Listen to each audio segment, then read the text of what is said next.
Okay, so what I'm going to do this evening is just introduce sections 1 and 2, which are often quite overlooked sections, actually, which I think is a shame because in a way they're introducing sort of who we are and how we set out on our journey into the spiritual life.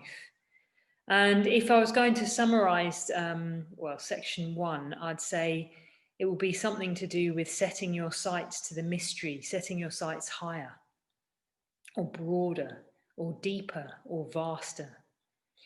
And it starts off with Sangharakshita saying that the only possible right motive with which the study of Buddhism can be undertaken is the hope that through such study, enlightenment can be attained. So what other motivation would there be for studying the Dharma, for studying Buddhism? Sangharakshita talks in this section about academia, having a scientific study of Buddhism, or the cultural expressions of Buddhism, Buddhist art, language, culture. I think there's more to it than that in our modern culture. I think sometimes we undertake the study of Buddhism to feel better about ourselves, or as a therapeutic method, or maybe a specific aspect of the Dharma, like mindfulness, which has become very, very popular recently. Within that, though, he talks about there's some dim sense that there's something there in the Dharma which is more than what's being presented. So sometimes it's that we don't even know why we're studying the Dharma. And sometimes it has a bit of an inglorious beginning. I know I studied the Dharma because my best friend's mum told me I needed to sort myself out, and she knew that meditation had helped her husband, so she thought that meditation might help me, which it did. In fact, she was correct on that. But there was a dim sense also that I had that Buddhism held something, and I wasn't quite sure what it was, but it was something more, something other than anything else I'd found so far. So I think it's quite good to ask yourself, why we study the Dharma and whether that's changed over the time, or whether we've become more sort of clearer about it over time. Because what Sangharakshita is starting off the survey chapter 1 by saying is that how we study Buddhism says something about us as people, says something about us in our deeper aspirations. So from the very beginning, he's distinguishing it from a sort of philosophical exercise and saying this is about you and who you are, and what you really want in life and what your aspirations are in life. He says it's how we study the Dharma is a true expression of our subjective selves. And there's a danger with that there's a lesser motivation, that if we have a lesser motivation, if it's a purely intellectual exercise, we'll miss its true significance. And we'll miss its basic premise. And of course, the basic premise of Buddhism is the Buddha himself. So Sangharakshita says that the ideal student admits the possibility of a spiritual experience which would transcend the physical senses and the rational mind. So maybe we need to reflect on this. Do we think there is a possibility of a spiritual experience which transcends the physical senses and the rational mind? Because if we do, that has quite important implications. If we do, we're admitting to the unknown, that there's something beyond the realms of reasons, ataka vajratara, as it's put in Pali, something beyond the realm of reason, something even beyond our immediate experience of the world. And this is a very radical understanding of why we would undertake Buddhist study. It's not that the academic study of Buddhism is wrong. I myself have studied Buddhism at university. It's not that a therapeutic understanding of Buddhism is wrong. It's just that we should understand them in the context of Buddhism's greater purpose. Because Buddhism isn't confined to an academic study, and it's not confined to a therapeutic study. And an academic study of Buddhism doesn't define it. It's not the last word. And the therapeutic understanding of Buddhism is not the last word. So it's not that Sangharakshita has ever ruled out, for example, Buddhism as an aspect of being helpful to a kind of a therapy. He's saying that if we undertake the Buddhism to sort of make ourselves feel better and to work on mindfulness and sort of more positive state of mind, that we do that in the context of understanding that Buddhism is about something more than that. He's given a very good talk, actually, which is worth listening to, called Buddhism versus Psychotherapy. And he's definitely not dismissive of psychotherapy. But what he's saying is that that we should use psychotherapy to help our understanding of Buddhism, but not limit Buddhism to psychotherapy and not limit Buddhism to academia. So what he's saying is that if we don't accept the existence of a transcendental principle, we can never hope to understand doctrine whose sole concern is with the realization of such a principle. So he says that even sometimes people of different religions understand Buddhism a bit better because they have an understanding that there is a greater potential of consciousness. There's the transcendental principle. There's something beyond. So what is the transcendental principle? The transcendental principle is a translation of Lokuttara, which is a Pali word which means beyond the world. Loka means world, and Tara means beyond, or crossing a flood. So sort of crossing beyond. So Lokuttara is beyond the known, beyond the ordinary. It's saying that there's a further possibility of consciousness. There's a further possibility of understanding to go.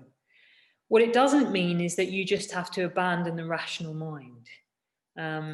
It doesn't mean that we've got to dispense with our reason, but that we can go beyond our reason.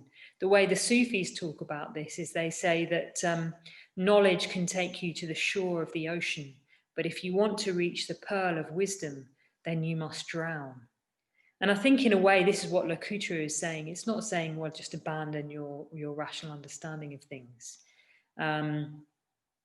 It's saying, let that take you so far, let reason take you so far, and then go beyond. But reason is assuming a certain dimension of consciousness. It's assuming a certain dichotomy between the understander and what is understood. And to have real wisdom, you can go beyond that. There's further to go.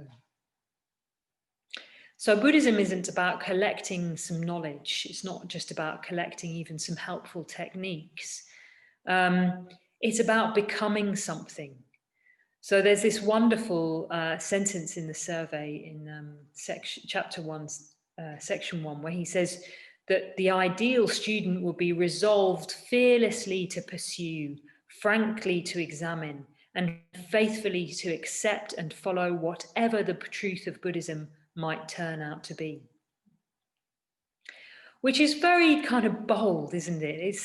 It's the Arya Pariyasana, the noble quest. And the noble quest is about being able to go into unknown territory, being able to admit that you don't understand everything about reality. And reality can't be encompassed in books, even books about Buddhism. It's also about saying, well, you're not safe. Buddhism is not going to make you safe. The Sangha, in a way, is not a safe place to be. The Sangha is much more than a positive group. There's this quote from Bhante that Nagabodhi recently said, where he said that Bhante had said that some people seem to want to join the order so they can snuggle up to the warmth of the group, but they don't realize that the heat is actually coming from a funeral pyre.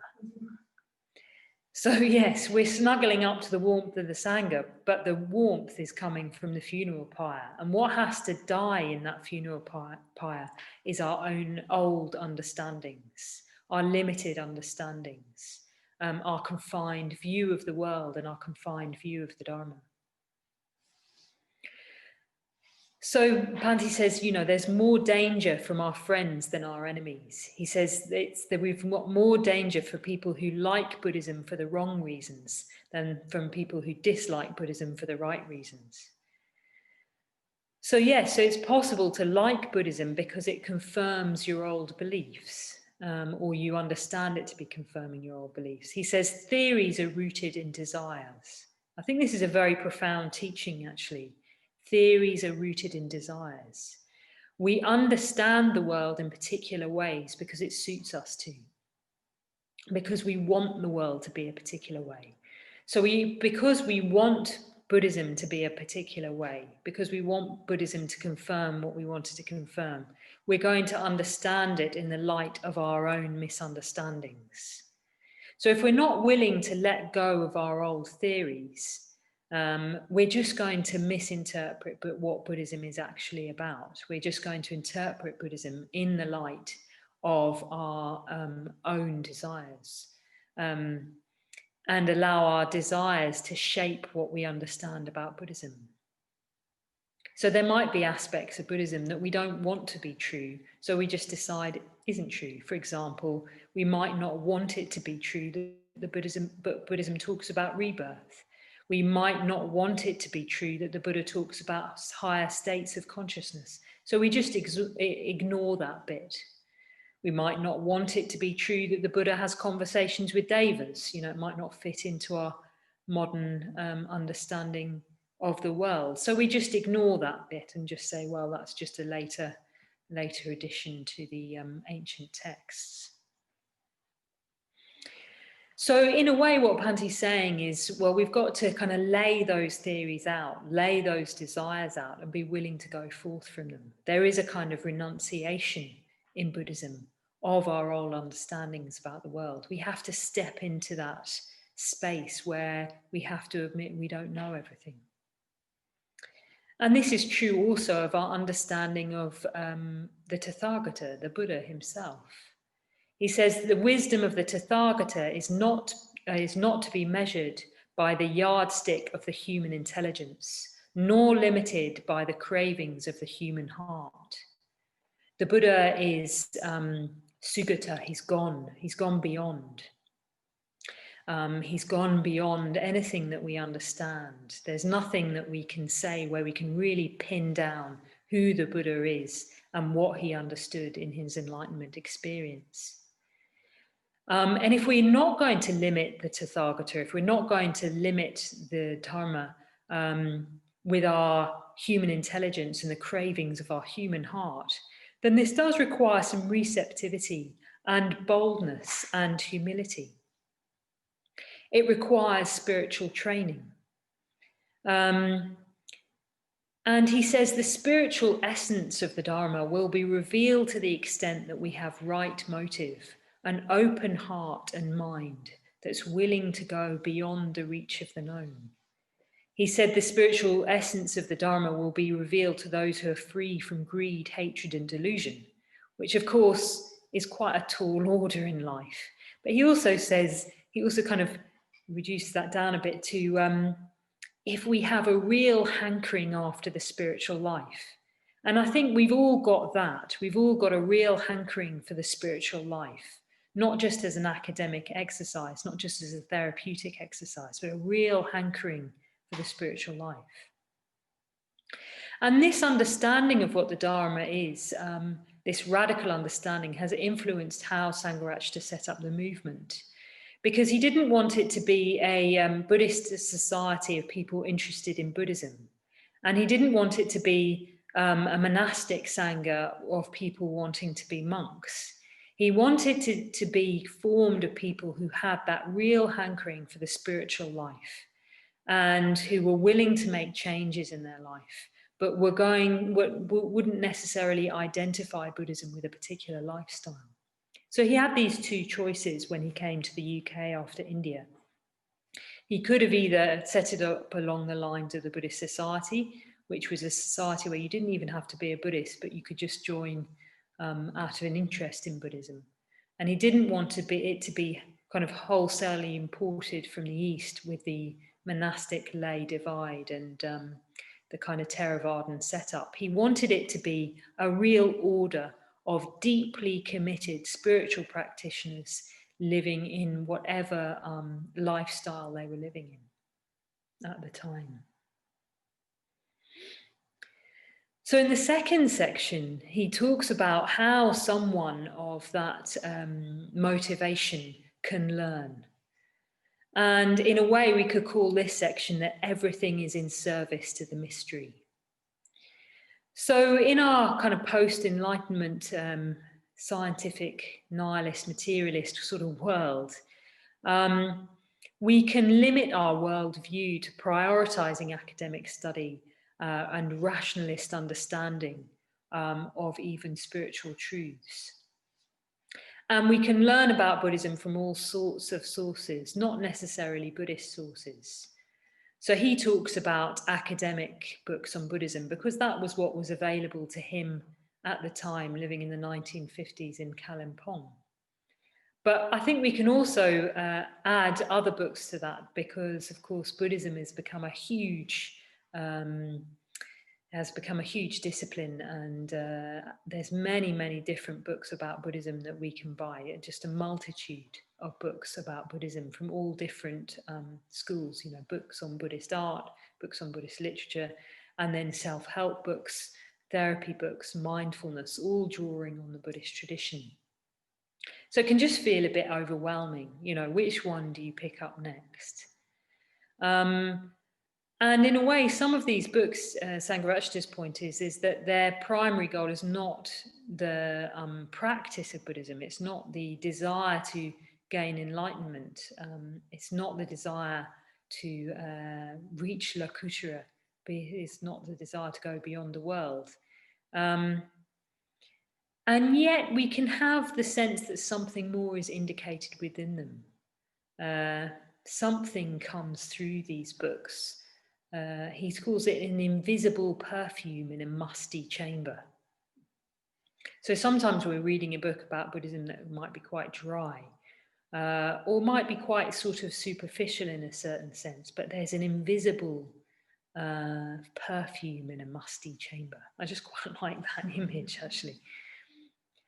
And, you know, in a way, Sangharakshita was on the end of this himself. He talks about, he wrote a book, they were asking him to write a book, a Finnish publisher, about Buddhism, and his book was rejected because they said, well, as a Buddhist, your perspective is biased about Buddhism.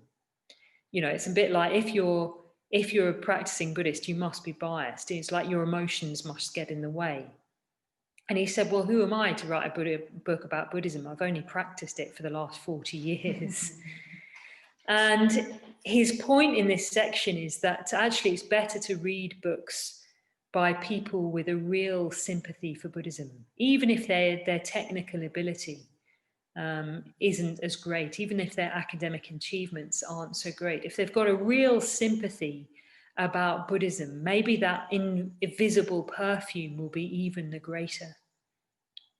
Because I think to really understand Buddhism, you've got to love it. You've got to have a deep sympathy with it, and a deep sympathy with it for the right reasons. And the right reasons are because it leads somewhere unimaginable, somewhere beyond, somewhere you don't understand. So in the writer themselves about Buddhism, they also have to have this humility and this love and this longing.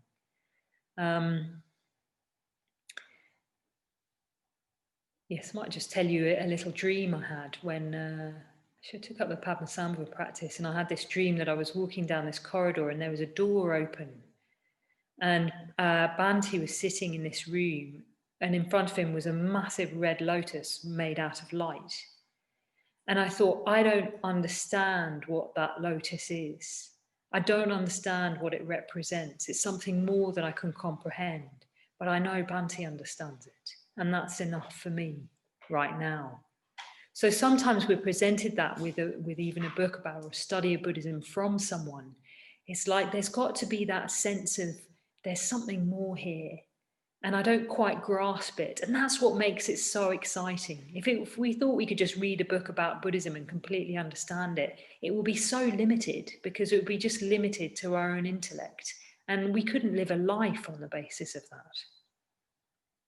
So Bhante says, avoid books even about Buddhism, but go back to the traditional sources in the original language, or translated from the original language, or go to books by Buddhists rather than about Buddhism.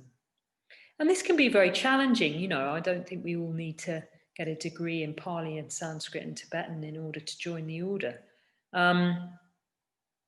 But I think we could take a few more risks, to go back to the traditional sources, sometimes to try and go back to the language itself, even in key terms, to get a real feel for that. Because there's poetry there. There's poetry in the words of the original language. They're symbols of something much greater than themselves. And we already have a sense of this, in a lot of the older text translations. Dharma is translated as law. And law has a completely different connotation than dharma. Dharma is a much sort of richer word. It sort of leads on something much more kind of vaster, the truth, the teaching, phenomena itself, whereas law is a much more kind of confined English word. So yes, there's something about those original words where you can meditate on them even. I know that one of the words I love in Pali is Kambira, which means deep or profound, or the Anukampa, which is translated as compassion, but literally means shaking. When the Buddha saw all beings as lotuses, he shook with them. So that word Anukampa, that word Kambira, is almost, to me, it's almost like a vision of a red lotus. It's sort of saying something. It's calling out in the middle of the night. They sometimes say the devas come and call to you about the Dharma in the middle of the night. I don't think they're going to call to me about the word law. You must follow the law of Buddhism. I think what they're going to say is something like, Vajratara, follow what is Kambira, Kambira, Kambira. I would think, oh yes, how exciting. And it is hard, it is hard sometimes to go back to the original texts and to try and fathom this ancient sort of Buddhist tradition, which isn't even from our culture, It stretches us, even studying the survey stretches us. But as Sangharakshita says, it is better to arrive with difficulty at a true understanding of the Dharma than to arrive with ease at an understanding that is wrong and false. Because if we don't make that effort, we're just going to be interpreting Buddhism by modern kind of teachings, which may not have that kind of feeling, that may not have that kind of Gambhira feeling. And he goes on from materials to methods as well. He talks about discipleship or Kalyana Mitrata as a route for understanding. And he talks about the Sangha as being custodians of the Dharma. And of course, that means us. That means us as either order members or potential order members. We are the custodians of the Dharma, and therefore we've got to understand it. Because who is anyone going to learn the Dharma off, if not us, or Dharma from, if not us? We've got to really absorb it and absorb its true meaning, even have that glimpse of the beyond within ourselves to communicate the Dharma. Otherwise, the Dharma will be lost. There's a prayer in the White Tara Sadhana, which I do, which is where you pray to Tara, may I truly understand the Dharma, enabling me to guide and benefit others. So yes, this is our journey to truly understand the Dharma, and that starts, as Sangharakshita says, with listening, to listening deeply to what it is, going beyond our preconceived ideas or the limitations of what we want the Dharma to be. It starts with listening, it moves to meditating and reflecting. And Sangharakshita also talks about the study of the Dharma arising on the accumulation of a stock of merit. So, we have to prepare ourselves. We're making ourselves vessels to take in the Dharma. We're making us suitable recipients. And it's important because it means that we're preparing our mind. And as the Buddha said, the clean cloth takes the dye. When the disciple is ready, the master will be there. We've got to make ourselves ready for the teachings. And maybe the master's always there. It's just that we don't notice.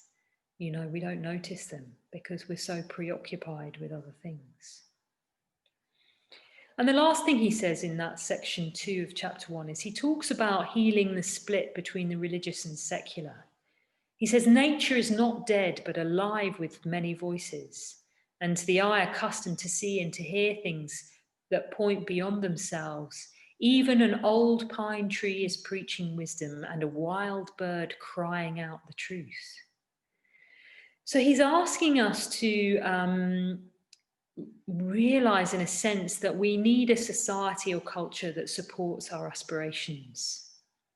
And that's what we're trying to do in the order, is we're trying to create, at least on a micro level, a society or culture that supports our aspirations.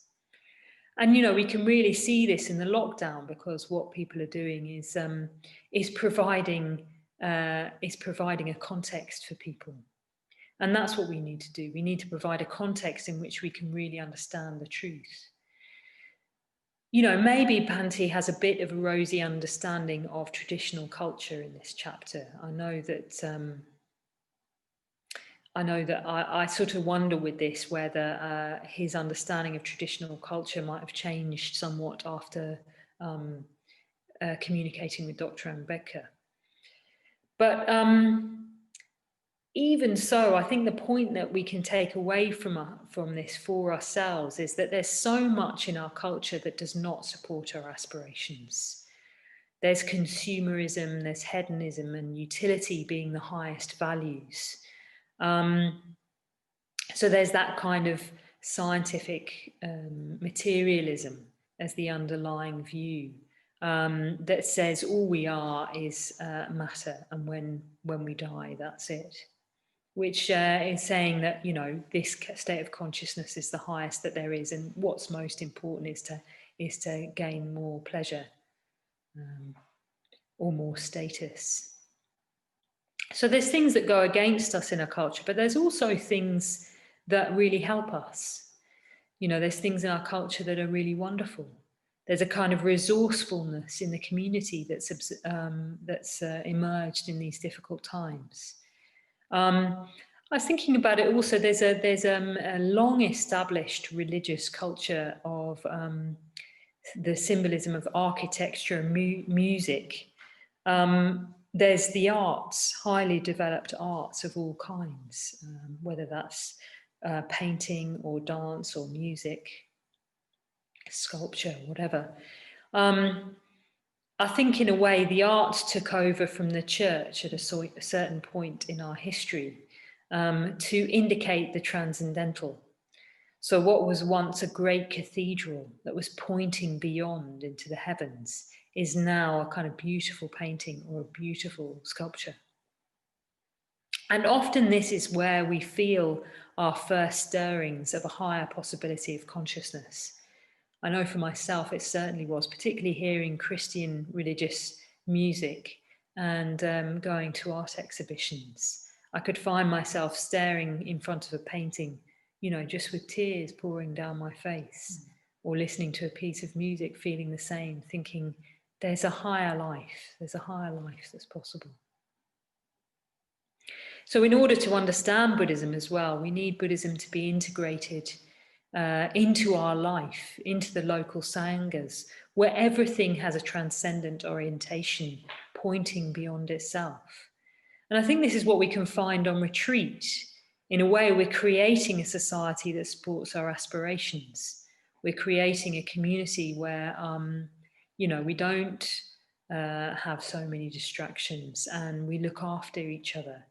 And you can find that feeling of the puja leaving behind the shrine room and entering into our kitchen or our bathroom or our garden.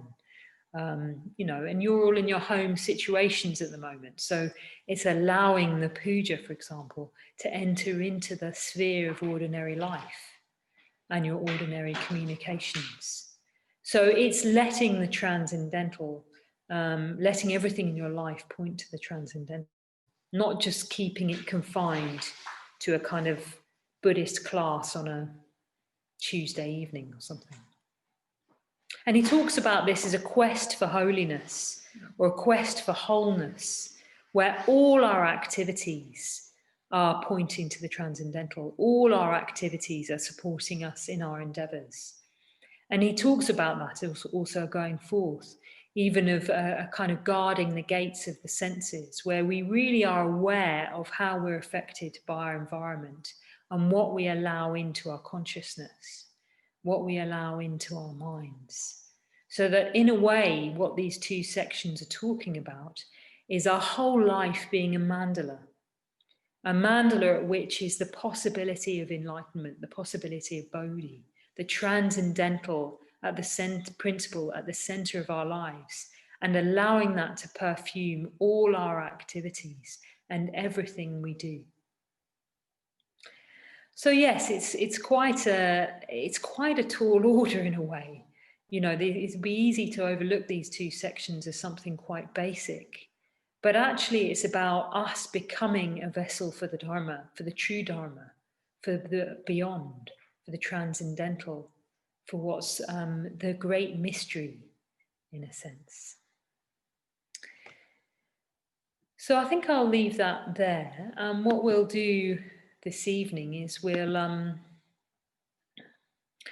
just